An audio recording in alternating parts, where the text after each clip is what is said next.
সমুদ্র খাতে একটি সম্পূরক চুক্তির আওতায় বাংলাদেশকে ৬২ কোটি ৬০ লাখ মার্কিন ডলার ঋণ দেবে কোরিয়া। এ লক্ষ্যে বাংলাদেশ সরকার এবং কোরিয়া এক্সিম ব্যাংকের মধ্যে establishment of global maritime distress and safety system এবং ইন্টিগ্রেটেড মেরিটাইম নেভিগেশন সিস্টেম শীর্ষক প্রকল্প বাস্তবায়নে অর্থনৈতিক উন্নয়ন সহযোগিতা তহবিল থেকে ৬২ কোটি ৬০ লাখ মার্কিন ডলারের একটি সম্পূরক ঋণ চুক্তি স্বাক্ষরিত হয়েছে।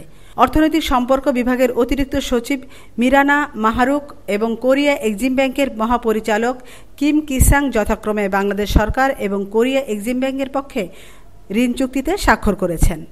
ইআরডি-এর এক সংবাদ বিজ্ঞপ্তিতে এ তথ্য জানানো হয়। নৌপরিবহন মন্ত্রণালয়ের আওতাধীন নৌপরিবহন অধিদপ্তর প্রকল্পটি বাস্তবায়ন করবে। আমেনা ইসলাম, নিউজ ডেস্ক, আজকের সংবাদ।